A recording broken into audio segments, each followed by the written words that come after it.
Hey guys, tonight we're heading to a soggy Roman workshop tucked behind a faded mosaic alleyway in Ostia, where wax shavings collect in corners like autumn leaves and the rain never seems to stop. You're already damp. Your sandals squeak with each step, and the air smells like old goat fat, candle smoke, and fermented fig paste. It's the kind of place where tools are shared begrudgingly, arguments are passed down like heirlooms, and if you ever dared to ask what day it is, you'd only get wax flicked at your forehead. It's here, with thunder rumbling like a bored god kicking amphorae, that you witness the very serious business of Roman candle making. This isn't the fun kind with firecrackers or birthdays. No, these candles serve temples, funerals, nighttime rituals, and whatever semi-divine excuse the local elite have for looking impressive in low light. The candle shop operates on a kind of sticky dignity held together by beeswax, brittle opinions, and barely restrained eye rolls. So, before you get comfortable, take a moment to like the video and subscribe, but only if you genuinely enjoy what I do here. Let me know in the comments where you're listening from and what time it is in your part of the world. Now, dim the lights. Maybe turn on a fan for that soft background hum. And let's ease into tonight's journey together. You duck beneath a sagging wooden beam and instantly regret it. Your shoulder grazes a rack of drying tallow-dipped stubs, knocking a few onto the clay floor. No one notices. They're too busy arguing. At the center of the workshop, under a patched skylight that drips occasionally onto a disgruntled owl-shaped wax mold, stands Otho, the eldest candle maker. His tunic is stained, his beard permanently tinted yellow, and his voice rattles through the room like a scroll being unrolled too fast. Today's debate: whether goat fat or beef tallow lasts longer in temple drafts. It's goat, he insists, pointing with a blunt, wax-covered finger. Firmer, holds shape better, doesn't collapse when Jupiter sneezes. Beef, counters young Sylvanus, eyes rolling skyward. More common, more stable, less goaty. Your candles smell like rain-soaked goat skins. This sparks a snort from Marcia, the matriarch of the shop, who hasn't stopped braiding wick cords even once. Your girlfriend doesn't seem to mind goat-smelling candles. She mutters without looking up. You pretend to examine the wall of cooled molds. One looks disturbingly like a severed foot. Another's shaped like a satyr doing something illegal with a lyre. Historians still argue whether Roman candles were purely functional or subtly devotional, Otho says, repeating something he once overheard from a retired temple scribe: the scent, the shape, the sheen. It matters. You try not to slip on a puddle of wax near the brazier, where someone has left a cracked amphora full of melted odds and ends grayish, congealed, slightly buzzing. You assume it once held candles or soup, possibly both. A gust of wind slams the shutters. Someone yells, "Secure the goat!" And from the back room comes a bleeding noise followed by a crash and a very human sigh. The goat, named Mercury, for reasons no one explains, serves mostly as a distraction. Occasional source of tallow and part-time thief of fig cakes. There's a half-hearted attempt to refocus the room on actual work. Rain still drums on the roof. A leak forms above the altar candle molds and begins dripping in time with your thoughts. You quietly test the weight of two pillar candles, one slightly lopsided, one perfectly cylindrical. Both look like they were made under duress. You wonder what temple they're destined for. One of the debates in Roman religion, whispered among sleepy scribes, was whether the gods actually cared about candle quality or if they just liked the smell. And that brings up another argument: burn time. I timed it. Sylvanus insists the beef tallow candle lasted 7 minutes longer than your goat one. Fact. Otho sneers. Were you measuring in actual minutes or emotional minutes? Like the kind you feel during your mother-in-law's dinner blessing. The whole shop groans. Rainwater drips directly into an open vat of cooling wax. A few bubbles rise, as if the wax itself is trying to get out. Someone opens a window for fresh air, and instead lets in a gust of frigid wind and 3 damp pigeons who proceed to judge everyone silently from atop the beam. You lock eyes with one. It blinks. You lose. Still, the work goes on. Molds are filled. Wicks are measured against someone's elbow. There's a growing suspicion that one batch has been made entirely with leftover wax from a Saturnalia prank candle. which famously smelled like turnips and betrayal. At one point, you're handed a tray of stubby votive candles. Deliver these to the bathhouse. Someone mutters. You look outside. The rain is now sideways. You place the tray back down. Maybe after lunch, you say, and everyone agrees without question. There's something oddly comforting about all this, the warmth of the brazier, the low hum of whispered arguments, the steady rhythm of wax being poured, cooled, carved. A kind of sleepy chaos where no one is entirely right, but everyone is certain, and just when things start to settle, Otho mutters again, still goat, always goat. The rain answers with a louder thud. The fire pops in the brazier as if it, too, has an opinion, and someone immediately blames the chimney again. You drift to the back corner of the workshop, where the youngest apprentices have taken refuge under a large clay overhang that drips exactly once every 17 seconds, enough to drive a philosopher mad. They're huddled near the wall, grimy hands held over cracked bowls of half-cooled wax, conducting what they call an experiment. You call it the Great Soot Debate. So, mumbles Publius, age 13, already missing one eyebrow, if the chimney's clogged and the soot builds up, does the black smoke make the candles evil, or just smoky? It makes them ugly, answers Aurelia, who's threading tiny votive molds with fraying wick twine. And no one lights ugly candles in front of Venus. You think Venus cares about soot? Scoffs Titus, fiddling with a scrap of charcoal and pretending to write curses on the floor. She's too busy dealing with lovers and lice. You crouch nearby, pretending to examine a pot of yellow pigment slowly turning green from age or spite. In the Roman Empire, candle soot wasn't just an aesthetic issue. In temples, too much of it implied disrespect. It clouded the air, darkened murals, and once allegedly made a statue of Minerva sneeze, though historians still argue whether that was metaphor, mold, or just a dramatic priest with allergies. Aurelia pulls out a lump of sticky gray wax and adds a few drops of olive oil. My aunt says olive oil burns cleaner. She puts it on everything, even her elbows. This inspires a round of thoughtful nods. In truth, olive oil was sometimes used in lamp mixtures, but rarely in solid candles, except, apparently, in households where everyone believed in the curative power of olives and possibly feared grapes. You know what'd burn clean? Titus pipes up. Snake fat. Everyone freezes. What? Snake fat. Publius makes a face. Where are you getting snakes? He shrugs. I didn't say I had snakes. I said I had ideas. A slow clunk of thunder rolls through the ceiling. You glance up. The pigeons are still on the beam. One is now asleep. You envy it deeply. Back by the main table, Marcia is scraping black residue off a mold with a bronze spatula, muttering something about the festival of Feronia and the disaster of the black smoke. You inch closer. They asked for 60 candles. She grumbles, I gave them 60. Thigh. The new apprentice, what was his name? Tiberius. He overfired the resin blend. The whole altar looked like a funeral for Mars. You suppress a smile. You've heard this story before. Everyone has, every rainy day. In fact, it's part of the rotation, like the legend of the upside-down mold, or the infamous double wick disaster of Pompeii, and it always ends the same way. Someone suggesting, cautiously, that perhaps the chimney needs cleaning. Oh no, Marcia snaps. We're not bringing back Gallus. Gallus cleaned the chimney. Silvanus argues from behind a stack of wax cylinders. He fell in once. Sure, but it was a dignified fall. He got stuck for 3 hours. She snaps. We had to lower down a loaf of bread on a rope, and that's when he wrote the soot poem. Otho adds dreamily, still the finest couplet I've ever heard. Black on black, my dignity cracks. A reluctant chuckle ripples through the room. Even the pigeons seem entertained. You take a moment to admire the array of wick materials displayed along the shelf: cotton, flax, thin rope,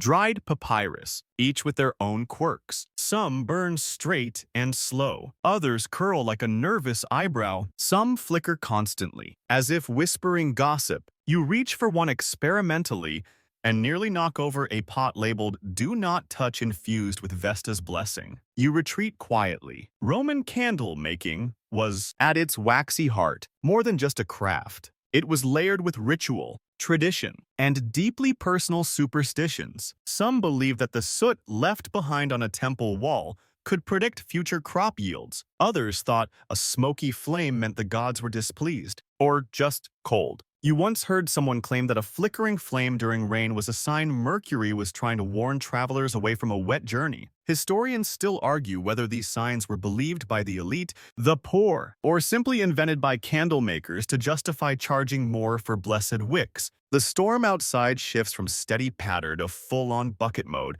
You instinctively tighten your cloak, even though you haven't taken it off. Rain has that effect in Rome. It gets in your bones, your boots, and eventually, your brain. More soot, less light, grumbles Otho, as if to himself. No wonder the gods stay silent. No one answers. You wander back toward the apprentices, who have moved on to trying to light a wick with a polished bronze mirror. You admire their optimism. The sky is now the color of overcooked porridge, and the only flame in sight is the one flickering near the spiced wax jar that no one has dared to open since last spring. Rumor says it contains a candle made from the thigh wax of a gladiator. No one can confirm this. You settle near the edge of the workshop, watching wax harden in its molds, smoke rise gently from the brazier, and the constant drizzle outline damp patterns in the dust. Someone starts humming a minor temple chant, and for a few moments, everything slows. Even the soot seems to pause. The next disagreement starts the way most important debates do, quietly, with someone sighing too loudly near a basket of half-used wicks. You're crouched next to a wall shelf stacked with mold boxes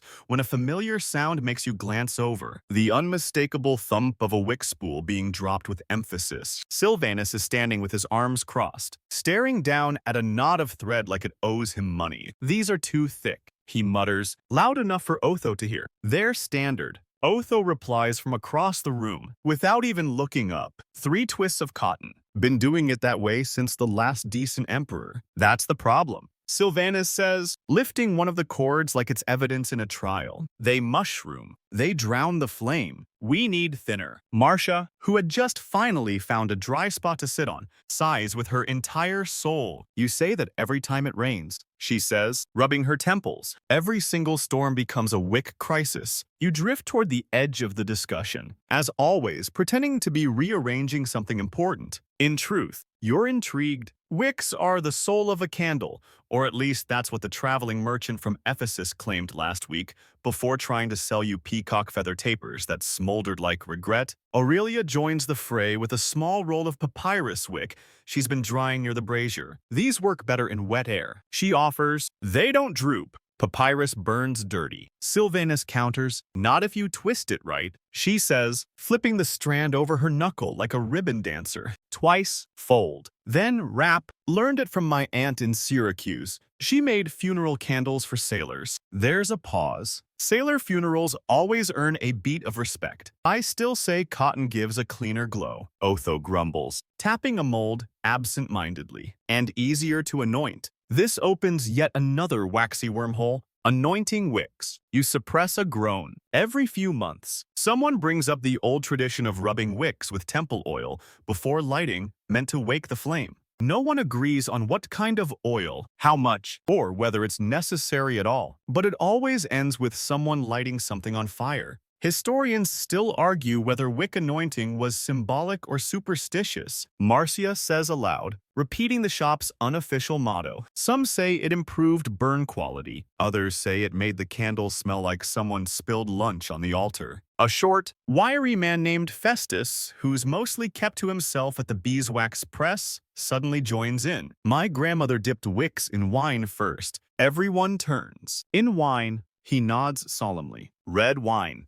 Said it made the gods curious. You're not entirely sure what that means, but you file it away under questions to ask when I have insomnia. From the shelf, you grab a small, pale bundle labeled Temple Wick, Type B, and examine its twist. Neat, tight, elegant. The kind of wick that would burn for just the right length during a moon offering. Not too fast to offend Luna. Not too slow to make the priest fall asleep. But the real trouble, as always, is rain. You watch as someone tries to light a damp cord and the flame sputters like a choking whisper. There's a moment of quiet disappointment. Otho mutters something about the mood of the wax gods, which prompts Silvanus to roll his eyes so hard You swear they might fall out. Meanwhile, Marcia's taken to cutting wicks with her teeth, muttering the names of deities under her breath like she's casting low-stakes hexes. Each snip sounds final, ancient, weirdly personal. You move to help sort lengths by type: short, long, braided,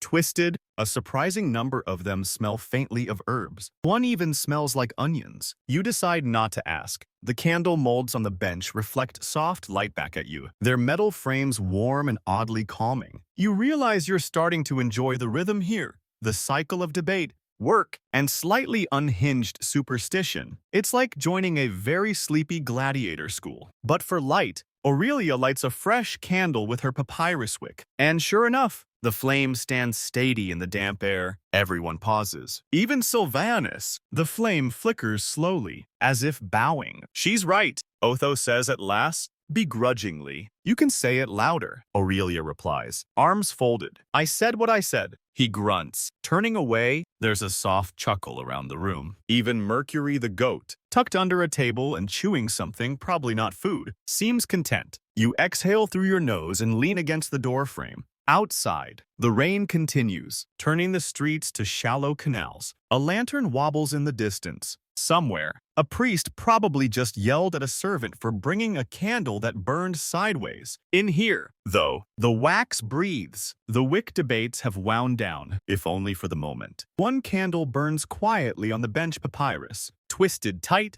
dipped in mystery, and you swear it glows just a bit warmer. Maybe the gods really are curious. It all begins with a splash, not a dramatic one, just enough to ruin a perfectly good crate of imported dye powder and spark a debate so blistering it almost sets the workshop on fire. You hear the crash first, then the colorful cloud. Someone, probably Titus, has tripped over the edge of the dye vat that had been pushed too close to the rain-dripping window. Now, there's soggy purple powder all over the floor, his sandals, and an unfortunate bag of temple scroll wrappings that will now forever look like they were dropped into a grape stomp. "Oh, perfect," Marcia says, pinching the bridge of her nose. There goes the indigo shipment. It was already clumping. Titus defends. "It's the humidity. You're the humidity," Sylvanus mutters, not helpfully. You back away slowly as the argument erupts. You've been around long enough to know that dye debates are sacred battles in the candle world, waged with strong opinions and flammable materials. Today's rain only fuels the fire. The question on everyone's tongue, aside from why is everything purple now, is colored wax appropriate for sacred candles, or is it a rebellious nod to fashionable excess? "White and yellow," Otho declares, waving a purple-streaked rag like a fallen banner. "That's what the gods expect, not this festival of shame." "Tell that to the cult of Cybele," Aurelia shoots back, scrubbing her hands. "They've used red and blue wax since before your beard went gray." He glares. "They also bathe in goat blood and yell at statues." You glance down at your own tunic, now speckled with indigo. You're reasonably sure you look like a failed mural. You make no effort to fix it. The truth is, candle color was always a sticky subject in Rome. Most religious and civic candles were made from pale beeswax or creamy tallow, and bright pigments were considered risky, theatrical, or worse, Eastern. But some temples and cults insisted that specific deities responded better to specific hues. Historians still argue whether certain colors had standardized meanings or were simply chosen to impress wealthier clients. One badly translated papyrus claims that Venus preferred light pinks, while another describes a candle for Mars that was red as spilled wine on a senator's lap. Interpret that as you will. Aurelia, always the brave one, holds up a glob of wet, dyed wax. "If Jupiter can hurl lightning, I think he can handle a splash of purple." "Purple is imperial," Otho growls. "It's expensive and sacred, reserved." "So are we," she snaps. "We make light." That one lands harder than expected. Even the goat stopped chewing. The silence hangs like a wet robe. You drift toward the shelves of prepped wax, glancing at a few experimental batches from weeks ago. One batch is marbled accidentally, thanks to a spilled dye pot and a clumsy apprentice who no longer works here. Another is faintly green and smells of burnt bay leaves. You suspect it was made during a creative phase. Marcia finally speaks up. "We'll make 3 candles with the purple wax," she declares, "for home use.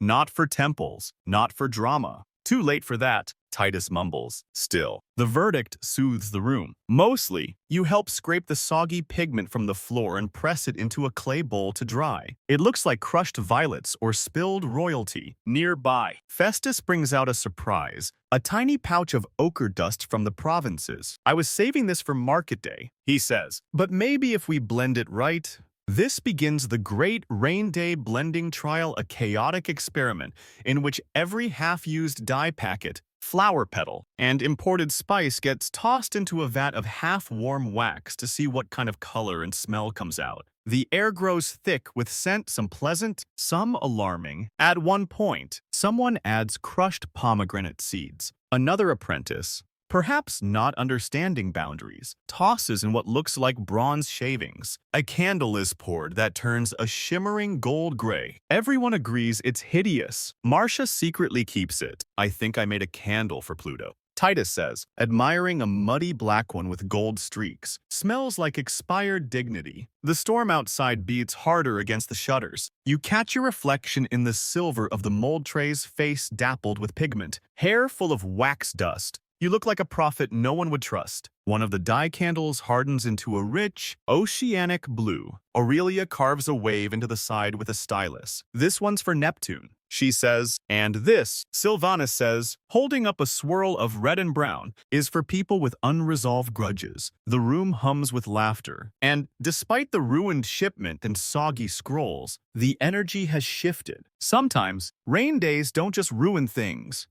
They unstick things. They soften hard wax, loosen old debates, make color feel less like heresy and more like play. You line the candles on the drying shelf. One by one, they cool under the flickering torchlight, a strange rainbow of rebellion. In temples, perhaps only white candles will burn. But here, on this rainy day, a goat-chewed, dye-streaked candle maker's shop becomes a palette of quiet, molten joy. The door slams open with the kind of theatrical timing that makes you think the gods might be bored and meddling. Everyone jumps. Even Mercury the goat startles, scattering wax shavings like confetti. In the doorway stands a figure draped in damp wool, one hand clutching a scroll tube, the other dripping steadily onto the floor. It's Linus, the priest's assistant from the temple up the hill. His expression suggests three things. He's soaked, he's irritated, and he has an urgent candle problem. I need 100 dripless votives, he announces, like a man who's already asked for this 4 times and been told to eat figs instead. And no yellow wax, he adds. Marcia narrows her eyes. Why no yellow? The priest says it's disrespectful. Reminds people of last year's incident. The room goes still. You can feel it in your molars. The melted idol incident.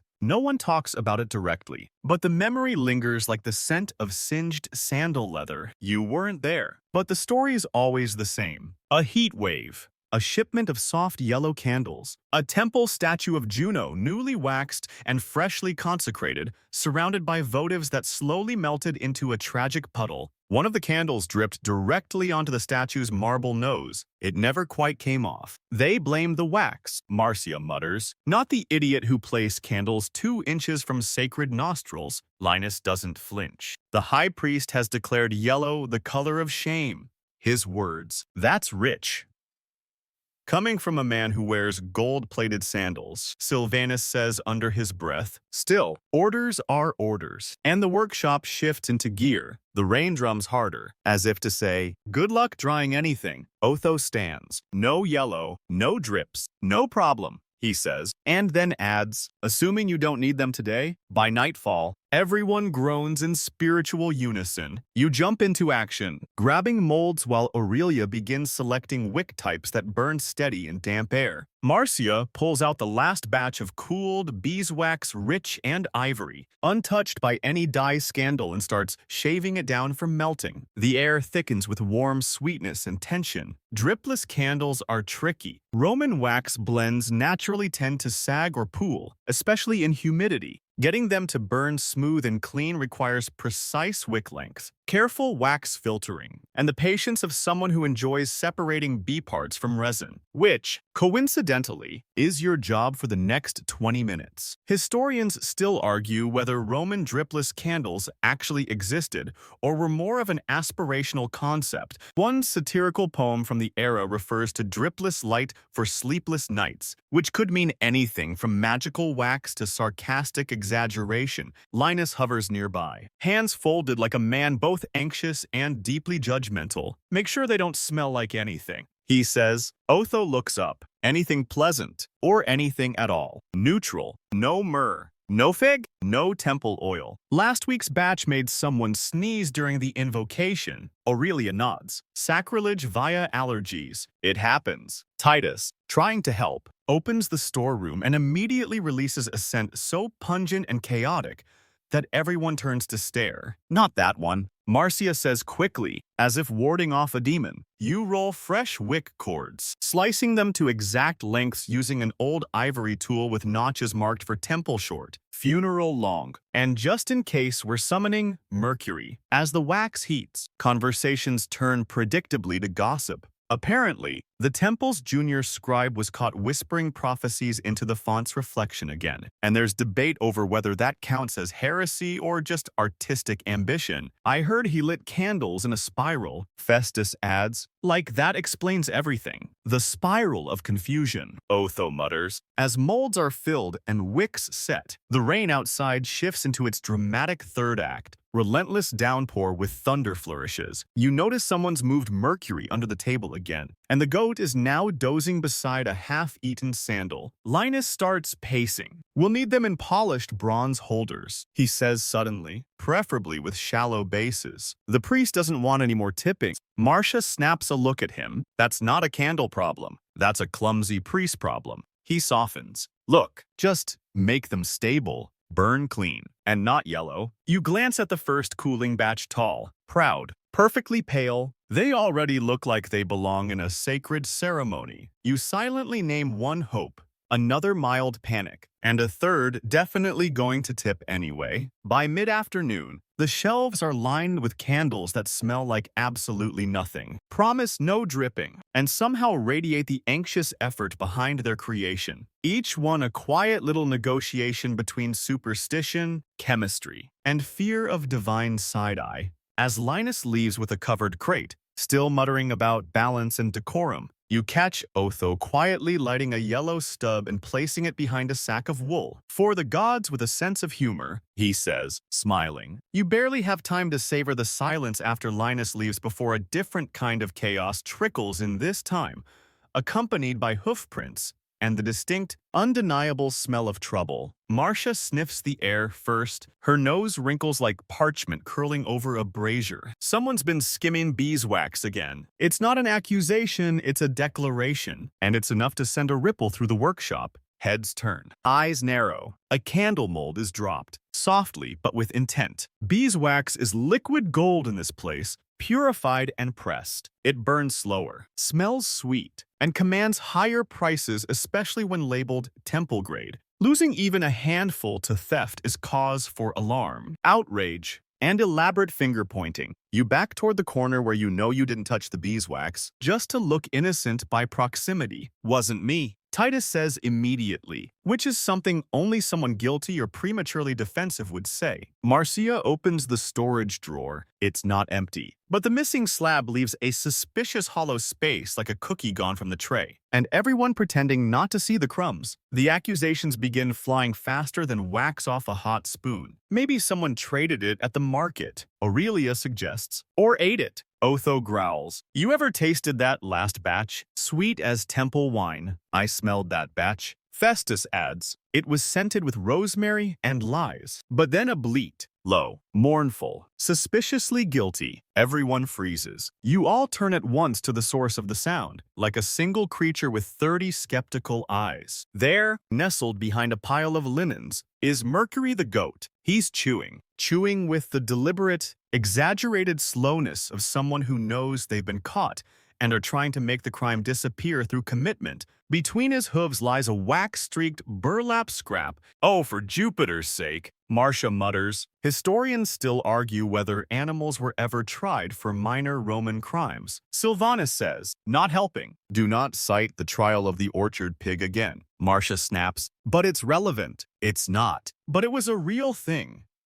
An incident where a pig allegedly ate sacrificial fruit and the town held a symbolic trial. The pig lost. As pigs tend to do in Roman courts, the goat, meanwhile, has stopped chewing and now stares directly at you. There's a flicker of challenge in his gaze, or maybe indigestion. Titus steps forward, arms crossed. We need a sniff test trial. What? A sniff test. We each bring a beeswax sample. We let Mercury sniff it. If he bleats, we're innocent. If he ignores it, you're guilty. Marcia closes her eyes, like she's being haunted by the ghost of a better career path. Still, within minutes, the table is cleared, and 5 small lumps of beeswax are placed on a plank, like some sort of fragrant judicial buffet. The room falls quiet. Festus lights a candle for ambiance, or perhaps as a ceremonial gesture. One by one, the wax samples are placed in front of Mercury. He sniffs Aurelia's no reaction. He sniffs Sylvanus's bleat softly. Titus's. He licks it. I'm cleared. Titus shouts, delighted. When it comes to your wax sample, Mercury sniffs,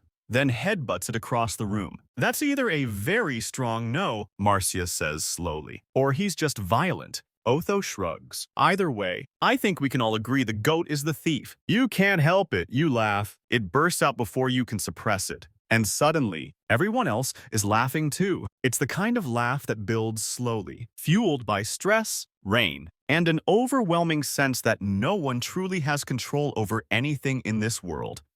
Not wax, not temples, and definitely not goats. Mercury bleats again, then curls up next to a candle mold like nothing ever happened. You notice a faint golden streak on his chin. You pretend you didn't. In the aftermath of the scandal, the shop settles. The rain quiets just slightly. A cool draft rolls in, softening the wax onto the table edges. To distract from the goat drama, someone starts carving wax stubs into tiny figures. Aurelia makes a miniature gladiator. Titus sculpts a chicken with a spear. You try making a bust of Minerva, but she comes out looking more like a startled fish. No one judges you. It's not about accuracy, it's about mood. You catch Marcia smiling faintly as she brushes goat fur off the fresh wax batch. We'll tell the priest the gods tested our materials personally, she says, through a sacred beast. Divine quality control. Festus murmurs. You all nod. Makes as much sense as anything else. And as you scrape the last bit of beeswax from the workbench, you realize this was one of those moments the gods probably do pay attention to, not the sacrifices or ceremonies, but the small, ridiculous rituals of mortal patience. Even if they involve a goat with a waxy grin, the clouds hang lower now, like a damp curtain pulling closer to the rooftops.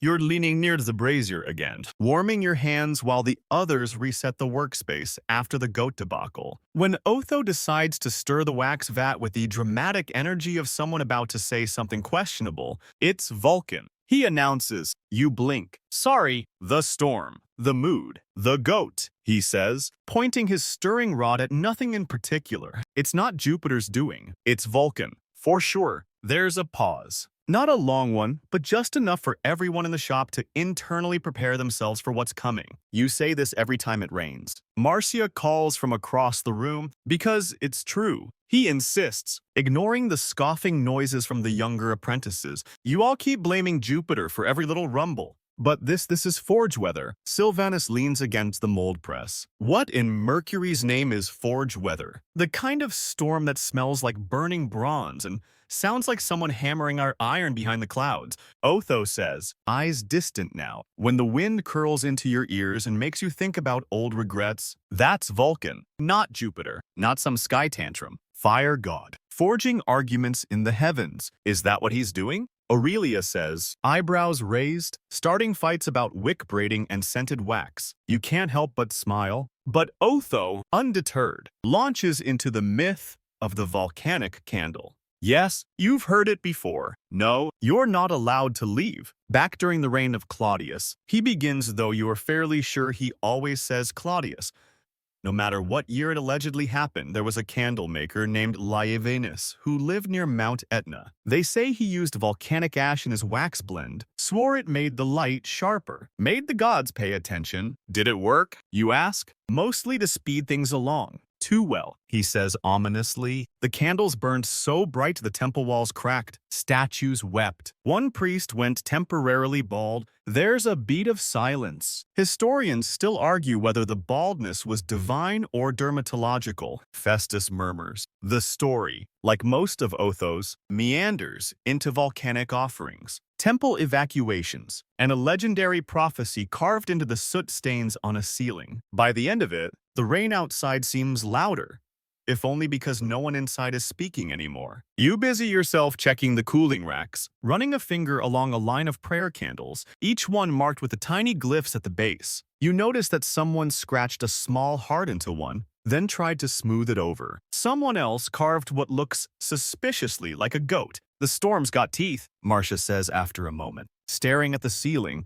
as another roll of thunder rattles the shutters. It's Vulcan, Otho says again, quietly now, but something about his tone makes you pause. Not theatrical, not stubborn, just tired, like he's remembering something he didn't intend to. Festus, half listening, begins stacking the molds into neat columns. You know, he says, there's a town north of here that swears candle smoke can reveal the future if you watch it in stormlight. I heard that, Aurelia replies, but only if the candle's made from wax collected during a lightning storm. Impossible, Titus grunts. You'd have to chase bees in a thunderstorm. I'd pay to see that, you say. They laugh, but it's the kind of laugh that drifts into thoughtful silence. Because you all know someone probably did chase bees in a thunderstorm once. The Romans had a habit of mixing myth with personal ambition and calling it science. As the wind howls through the shutters again, someone lights a half-burned candle and places it in the center of the room, just to test the air. They say, but you all gather around it anyway, pretending not to hope for signs. The flame flickers, dances, leans left, then right. Smoke coils upward like a whisper you almost catch. Looks like a bird, says one voice. Or a spear, says another. Definitely a goat, someone murmurs. And everyone groans. But the moment lingers, and in that quiet flicker of light, something old and reverent hums beneath the banter. A belief that maybe, just maybe, the gods leave messages in the margins of our work, in wax and smoke, in soot and flame. In the arguments we have on rainy days, you sit back, the candlelight warm against your face, and feel the storm pressing in around the workshop like a giant breath. And somehow, you're grateful for it. Let Vulcan hammer his anvils in the clouds. Let the gods stir the pot. Down here, you've got wax, laughter, old stories, and candles that still burn, even in the rain. The next candle order slides in like a shadow, quiet and expensive. You're halfway through scraping dried dye off your sleeves leftovers from the Neptune candle fiasco, as it's now known, when a tall man in a sodden cloak appears in the doorway. He doesn't speak at first, just steps inside, trailing the scent of damp wool and horses. His boots leave delicate, symmetrical puddles on the stone floor. He unrolls a scroll with all the ceremony of someone who knows his coin weighs more than his voice. A senator. He says simply, handing the parchment to Marcia, funeral rites, 7-tiered candelabrum, resin-scented, dark blue preferred, no silver, and it must burn for 6 hours uninterrupted. There's a beat of silence. And when's the ceremony? Marcia asks. Tomorrow morning, of course. You drift closer, curious despite yourself. Roman funerals, especially for senators, are a choreography of wealth and theatrical reverence. Candles aren't just light. They're symbols of power, of endurance, of how well your heirs can impress a crowd. One wrong flicker and someone accuses your family of offending the ancestors. Dark blue, Sylvanus mutters, for a funeral, family crest. The messenger says flatly, or so I was told. That settles it. No one questions the family crest of someone who owns more land than most small villages. The workshop gets busy again. Aurelia and Titus sort through the blue-dyed wax from the rainy day experiments. Marcia begins prepping molds for long burns, the kind that take extra care, extra wick. Thicker bases, perfectly leveled balance. You help measure the 7 ascending tiers for the main candelabrum. a structure that will resemble a waxy mountain when complete. Someone brings out a jar of pine resin, the good kind from this northern trade route, expensive, sharp-smelling, and a nightmare. If you get it in your hair, the moment the lid opens, the air shifts. It smells like ancient forests and grave rituals, like memory trapped in sap. I hate this part. Otho murmurs. You glance at him. Funeral candles, he says, always make the wax go strange, as if it knows. You don't ask what he means. You've worked here long enough to know there are things wax does when it's nervous. It bubbles differently, cools in patterns that look almost like veins. Even the most skeptical candle makers admit that funeral orders behave oddly. Historians still argue whether Romans believed wax could absorb emotion or simply reflected the intention of its maker. One funerary inscription refers to a grieving flame that did not dare flicker, which some believe was poetic, and others believe was an actual candle that somehow knew how to mourn. You carve a careful groove into one of the tiered candles, meant to house the resin just below the wick. The scent is overwhelming now, almost sweet in its intensity. Someone sneezes. Someone else lights incense as a countermeasure. Do we need to bless these? Titus asks suddenly. Everyone freezes. That's the question, isn't it? Temple candles? Yes. Festival candles? Probably, but funeral candles? It depends on who you ask and whether you believe the dead care what burns beside them. I'll say a few words, Marcia says softly. Old words, before the Republic. No one argues. She leans over the molds and whispers something in a language you don't quite know, but recognize, something from the older tongue. Before things were made official, before Rome became marble and statues, something that still smells like soil and burnt fig. When the candles are finally poured, there's an eerie stillness. Even the rain has softened, like it doesn't want to interrupt. The candles cool slowly, their blue tint deepening to near black in the shadowy corners of the shop. The resin crystals shimmer faintly just below the surface like stars under ice. You hold one of the bottom-tier candles. It's heavier than it looks. The wick is braided with 3 strands, one darker than the others. You don't know who braided it. You don't ask. These'll last, Marcia says, almost to herself, long enough to outlive the eulogies. Otho replies. Festus returns from the storeroom with the old bronze stands, the ones only brought out for respectable deaths. You help polish them with scraps of linen and oil, wiping away old soot like its memory. As night falls, the senator's candles are boxed in oiled wood and sealed with wax stamps bearing the mark of your shop. A small flame with wings. The messenger returns, this time with dry clothes and more coins. He inspects the candles, says little, and leaves with the crate under his cloak. Silence settles again, not the tense kind, the reverent kind, the kind that follows old rituals done well. You sit near the brazier, staring at the last scraps of blue wax left on the table. They're shaped like teardrops now, or maybe melted petals. You poke one with a stick. It doesn't move. Behind you, someone hums a funeral hymn, not loud, just enough to color the air. You let it wash over you. The sound and the resin and the smoke, all of it soft, all of it old. And for a moment, the candle shop doesn't feel like a workshop anymore. It feels like a chapel. You wake to shouting, not from a dream,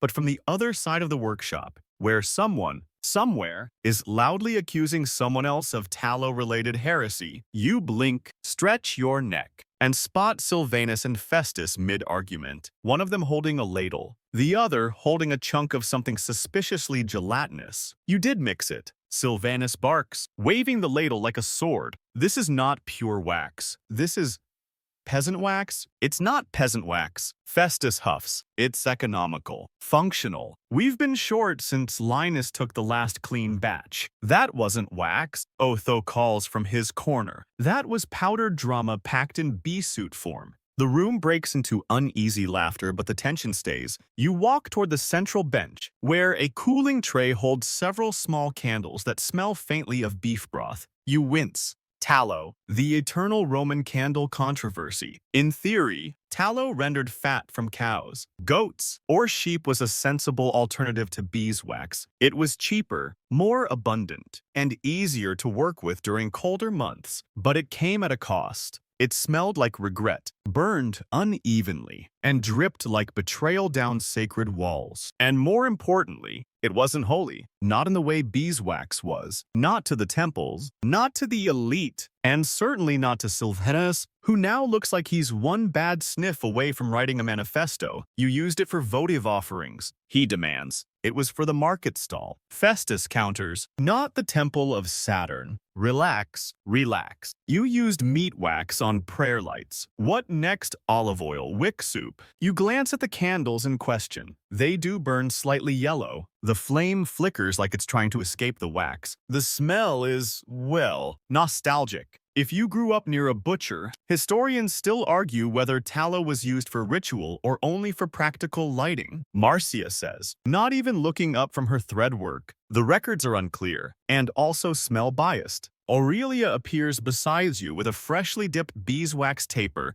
and sniffs the air with theatrical disgust. This place smells like a festival at a bad tavern, but the drip is good. Festus mutters, less waste, clean burn. You know what else is economical? Marcia says, lighting fewer candles. Otho, from the shadows, adds helpfully, or getting excommunicated. The debate heats up as someone lights a tallow candle beside a beeswax one to compare burn speeds. You watch both flames. The beeswax dances steady, serene. The tallow flame sputters, then flares dramatically, like it's trying to perform. Titus wanders by and shrugs. If it burns, it works. That simple phrase hangs in the air, and for a moment, everyone pauses. It's the kind of thought that slips into the back of your mind on rainy days. If it burns, it works. Doesn't matter if it's sacred or smelly, expensive or improvised, pretty or slightly insulting to the gods. If it burns, it works. But of course, that's not how it works here. The temple orders, the funeral rituals, the color debates, the constant whisper of do it right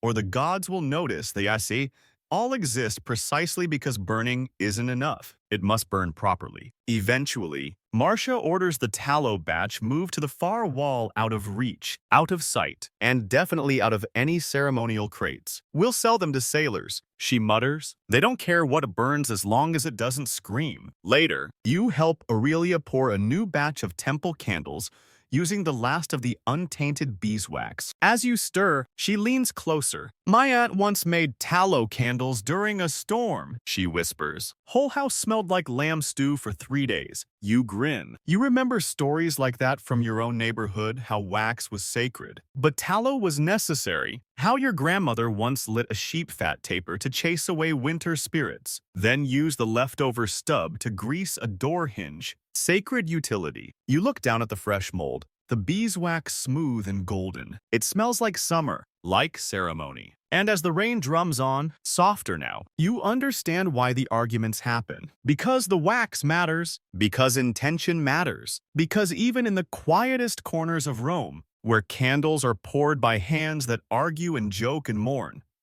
there's still a line between light and meaning. And you, somewhere in between, are learning how to walk it. The rain returns in sheets by mid-morning, sliding off rooftops like overturned amphorae and dripping steadily through a growing leak just above the mold rack. You shuffle a crate beneath the drip to catch it, though by now, the floor has fully accepted its new identity as a shallow indoor pond. You've started naming puddles. The one by the door is Forum Minor. The one by the brazier is Lake Regret. It's in this watery gloom that someone, probably Titus, decides it's time for a story. Not just any story, but the story, the one everyone retells when the weather turns grim and the candles start sweating. The tale of the girl who melted too fast. He begins quietly, dramatically, with a somber tap of the wick trimmer against the table. She was carved from wax, he intones, but loved like flesh. Aurelia groans audibly. Not this again.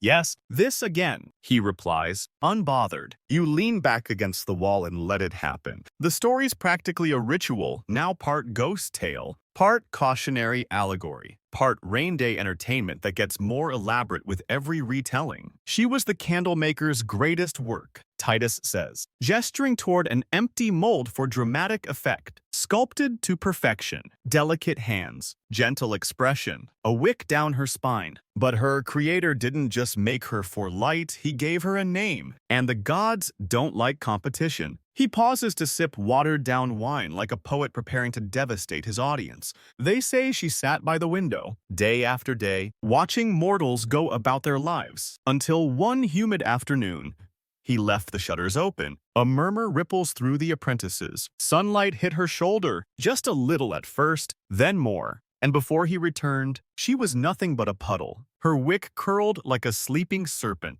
Historians still argue whether this was based on a real statue, Marcia adds dryly, or just a metaphor for candle makers who fall in love with their own work. Both, Titus says solemnly. You glance toward the corner where the satire-shaped mold leans lopsided against the wall. It does look a bit mournful. You wonder who carved it, and whether they ever talked to it when the shop was empty. It's not entirely far-fetched. Wax figures are everywhere in Rome. Offerings, effigies, dolls, models for rituals and justice, and love spells. Some say if you whisper into a candle as you light it, the gods will carry your words into smoke. Some say if you whisper to a wax figure too often, it starts whispering back. There's a sudden crash behind you. A shelf has tipped just a little, but enough to send 3 jars of pigment rolling. One cracks open. Red dye bleeds across the stone like someone spilled a cardinal's robe. Titus, without missing a beat, says, "She's angry. Keep talking and I'll show you real anger," Aurelia mutters, fetching a cloth. As you mop up the spill, you notice something strange in the wax cooling nearby. A figurine someone molded earlier, maybe absent-mindedly. It's a little too detailed. The tilt of its head, the curve of its spine. There's something about it that feels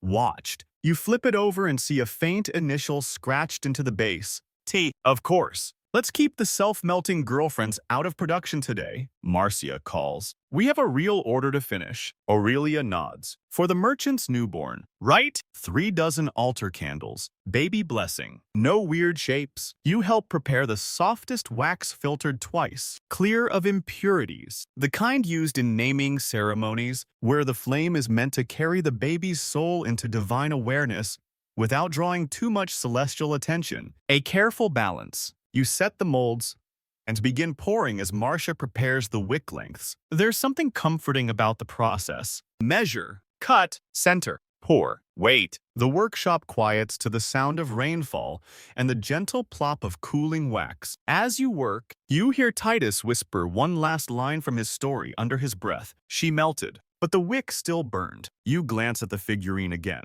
It's gone from the table. You don't ask. Outside, thunder murmurs low, a sound like old bones rolling over. Inside, the candles take shape short, elegant, meant for protection and guidance. And in the flickering reflection of the brazier, you see 100 tiny flames to be. Not melted girls, not haunted statues, just quiet lights waiting to be lit. By midday, the workshop smells like a wandering caravan of questionable taste. Not bad exactly, just confused. A little myrrh here, a drift of patchouli there, something vaguely fig-like. Something else that smells suspiciously like burnt linen. You're standing by the vent flap, breathing through your sleeve, while a heated discussion unfolds over the newest question on everyone's mind. Which scent calms down senators? Marcia holds a jar of ground bay leaf powder like it's proof of divine intent. This, she says, is what kept Senator Vero from banning public baths. Pretty sure that was his mistress, Sylvanus replies, pinching a chunk of dried thyme.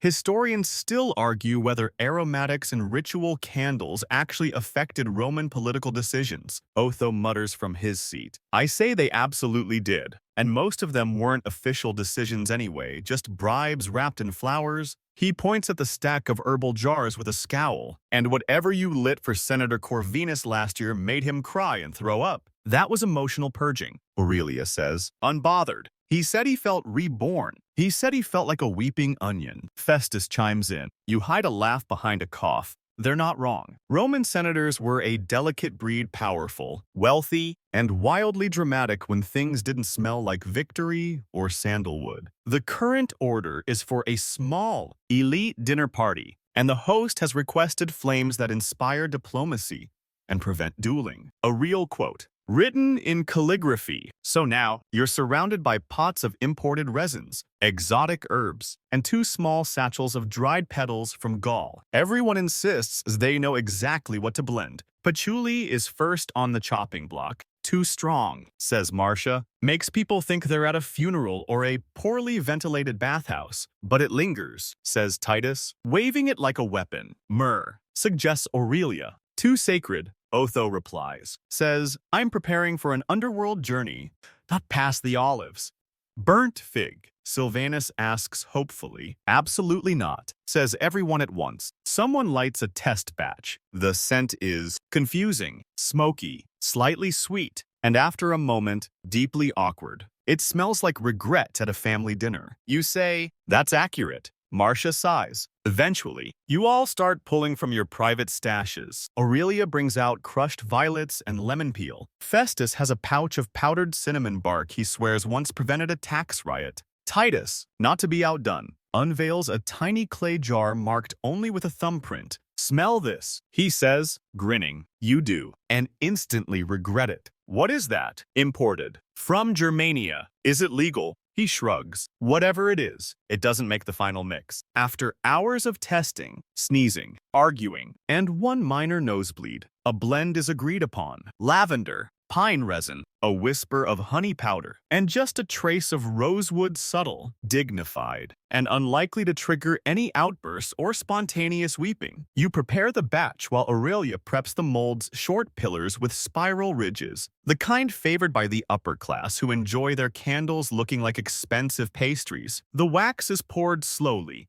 carefully. The fragrance lifts into the air in soft waves. It smells calm, assuring, almost like nothing at all, which is, perhaps, the highest praise for a candle meant to avoid drama. You exhale. Even Mercury the goat, now curled in his usual corner, seems pacified. You place the candles on the cooling shelf, labeling them Diplomatic Night. Marcia raises an eyebrow but doesn't correct you. Outside, the rain finally pauses. You can hear the soft creak of the shutters, the distant rattle of cartwheels and puddles, and the slow release of tension that comes with a successful blend. As you clean your hands with a scrap of linen that smells faintly of time and ancient decisions, Sylvanus mutters, maybe the Senate should just be replaced with scented wax figures. Less yelling, more melting. You say, still an upgrade. You all laugh, and the sound floats up into the rafters with the last curls of aromatic steam. For now, the scents of discontent are bottled,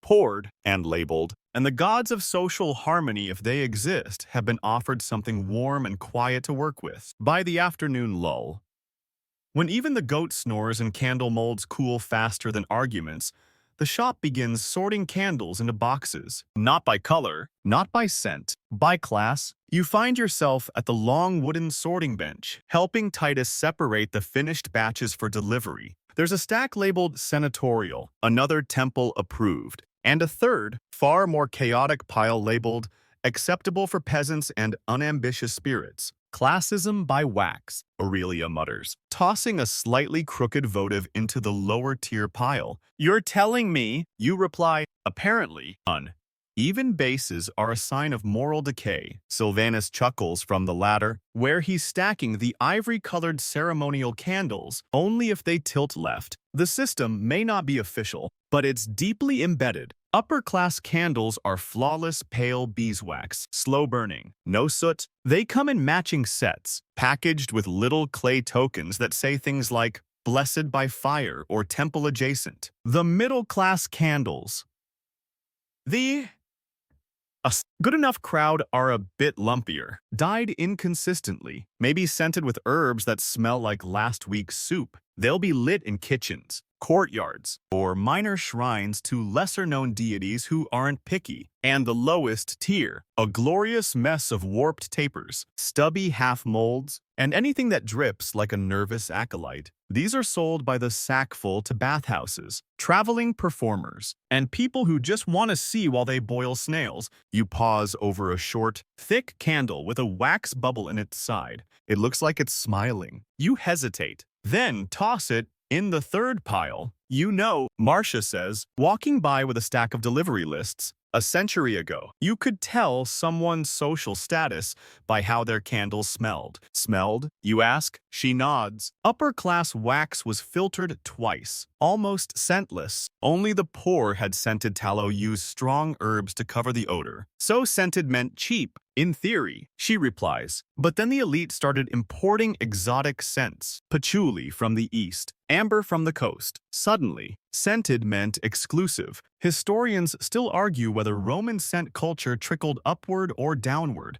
Otho mumbles, scribbling notes with a charcoal stub. But either way, everyone ended up confused and slightly fragrant. You resume sorting. Aurelia holds up a particularly fancy one deep red, smooth, wrapped with a gold-threaded tag. These, she says, are for people who think the gods need flattery, and these, Titus says, pointing to a stubby gray taper, are for people who just want to see their sandals when they wake up. You all laugh. But beneath the banter lies a deeper truth. Candles, in Rome, weren't just light. They were status, a statement, a signal. Just as togas had trim levels and goblets came with expectations, candles whispered the silent language of class. The rich burned slow and smokeless, the poor burned fast and black. And yet, the flame was always the same. You catch Marcia setting aside a small box labeled charity stock. She doesn't mention it, but you know what, it's for temples that serve the hungry. Roadside shrines, mourning homes with no coins to offer. These candles don't follow the sorting rules. They're just light, pure and stubborn. Later, you notice Titus carving small symbols into some of the plain ones. Nothing elaborate, just a spiral, a tiny eye, a barley stalk. Quiet blessings for strangers who'll never know. Old habit. He says when he sees you watching. My grandmother used to say, every candle needs a secret. You like that? You help him for a while, etching symbols into the stubby tapers. Careful not to overdo it. Just enough to make them feel watched over, touched. As the rain picks up again, you sit on an overturned crate,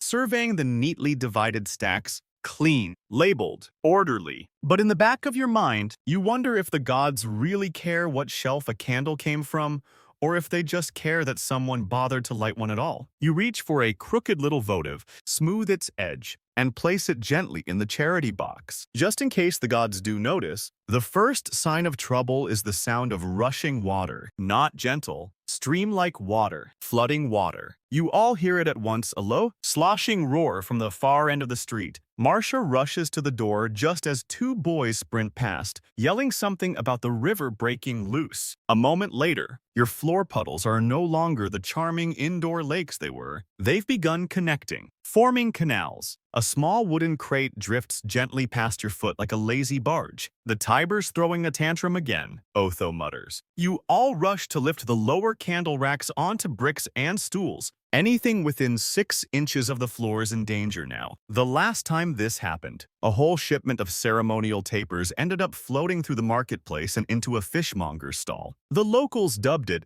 the day the gods went fishing. As Aurelia shoves wax crates onto higher shelves, she calls out, remember the great candle float of 39? Oh no, Titus groans. Don't start. Yes, yes, Marcia says with mock grandeur, the festival of Luna. A river, a raft of unintended offerings, and one small goat riding a pallet like Neptune himself. Historians still argue whether the goat fell in or jumped in. Sylvanus says, I say it was divine intervention. You, laughing, lift a basket of wick rolls just in time to avoid a fresh wave lapping across the stone. Rain pelts the roof in applause. Back in 39 CE, the Festival of Luna was supposed to be a peaceful moonlit celebration. Instead, heavy rains turned the temple's riverside terrace into a waterfall, sweeping dozens of floating candles downstream in what locals turned into an impromptu procession. By morning, half of Trastevere thought the goddess herself had come to bless the fishmongers. This year's flood looks smaller annoying, not catastrophic. Still, the ritual instinct kicks in. Otho begins lighting stubby candles and placing them along the shelves to keep the water away. As he says, not that it works, but it's tradition. You help, of course. And then someone gets the idea. We should float a few again, Aurelia says, for luck. For luck or for drama? Marcia asks. What's the difference? Outside, the rain shows no signs of easing. The street has transformed into a shallow stream. You all stand at the edge of the threshold. A tray of small votives balance between you. The candles are odd sizes leftovers from a festival that never happened, or prototypes no one ordered. But they're wax. They float, and they feel like something that should be set free. You light them one by one. setting them afloat into the water like tiny moonboats. It's strangely beautiful. The way the flames hold steady against the drizzle, the way the current pulls them gently forward, the way they illuminate the water without needing to conquer it. Careful, Sylvanus says. If they circle back, we've summoned something. The last time you did this, a city official claimed you had accidentally started a ritual procession. Children followed the candles for blocks. Priests blessed them retroactively, and some old widow swore her arthritis improved. Now, as the candles drift along, neighbors peer out from their windows,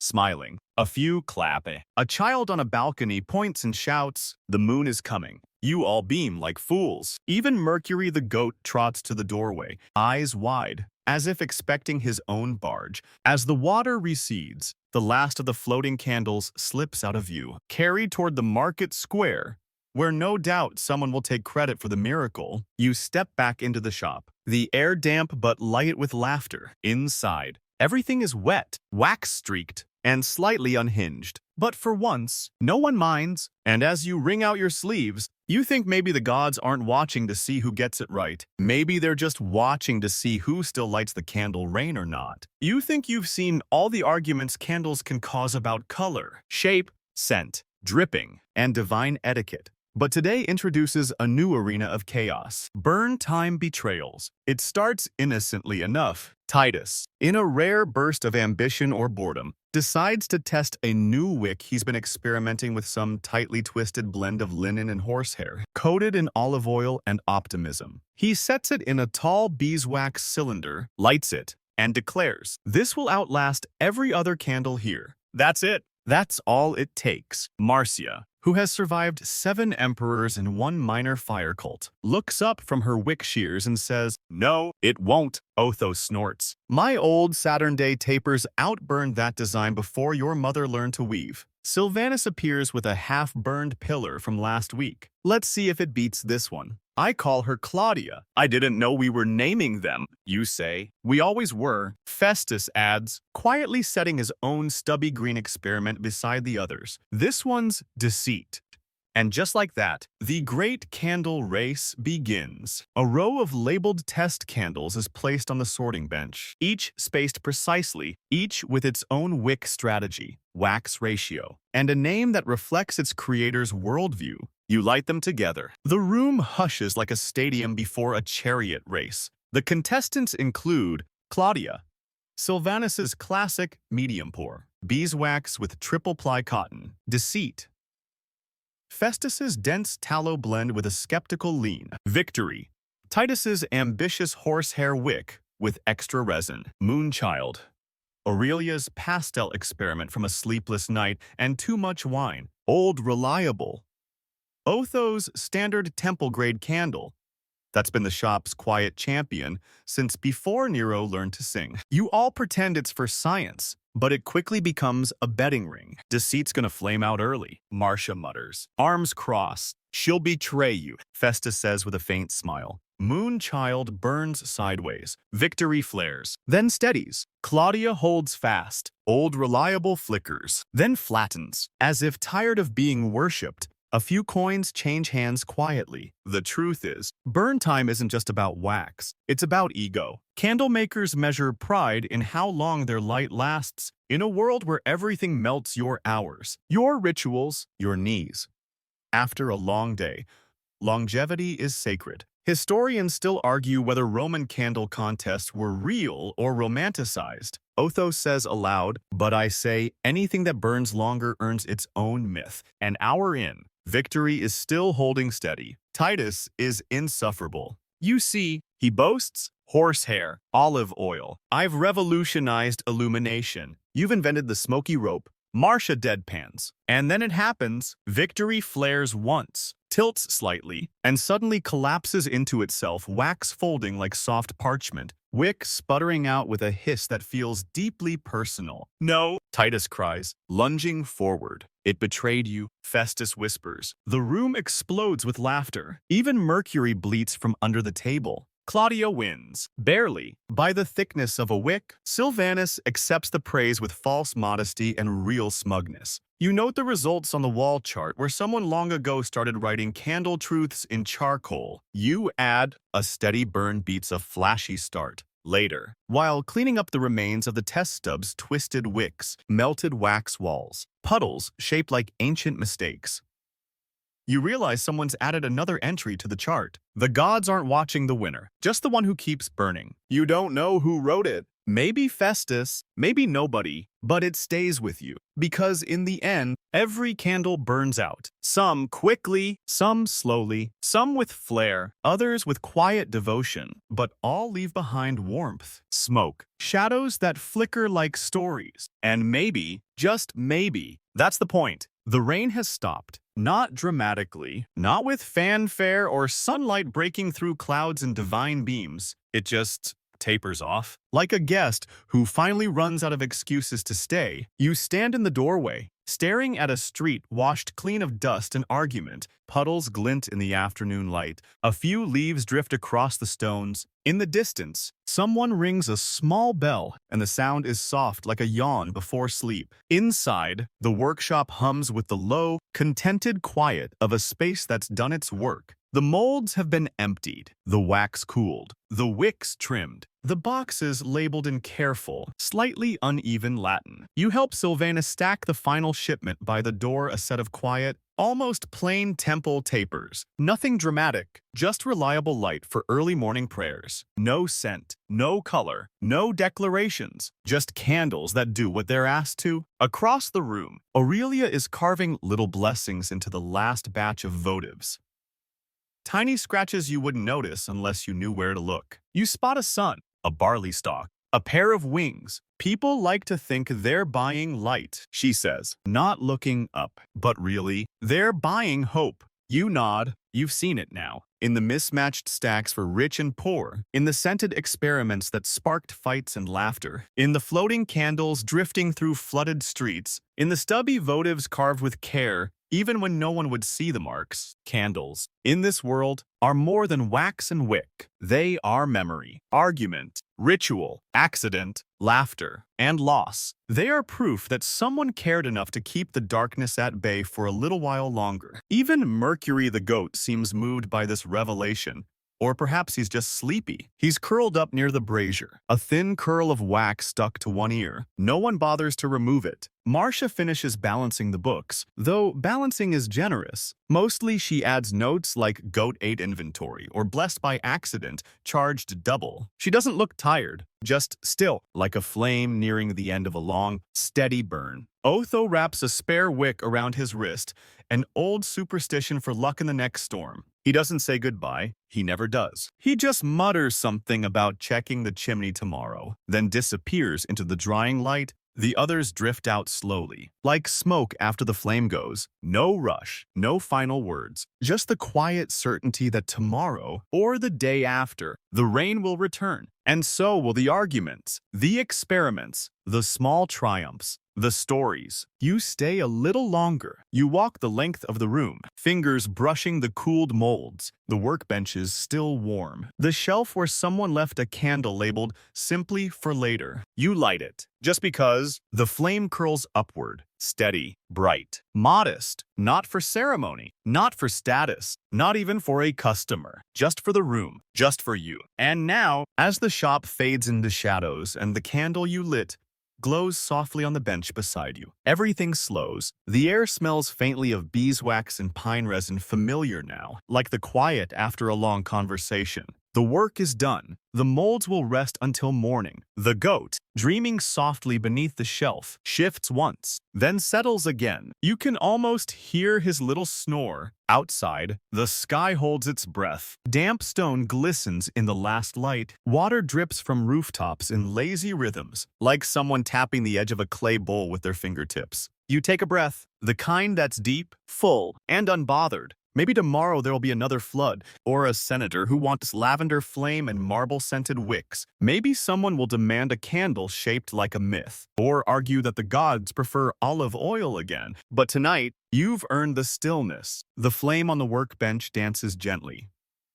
No flicker, no smoke, no fuss, just the quiet promise of warmth, of effort made, of something small, beautiful, and soft. standing between the dark and the silence. You close your eyes, you're still there in the shop, in the warmth, in the scent of old stories and quiet laughter. Let the rain return when it wants. You're ready now. Let the wax cool, let the flame dim, and let the dreams come.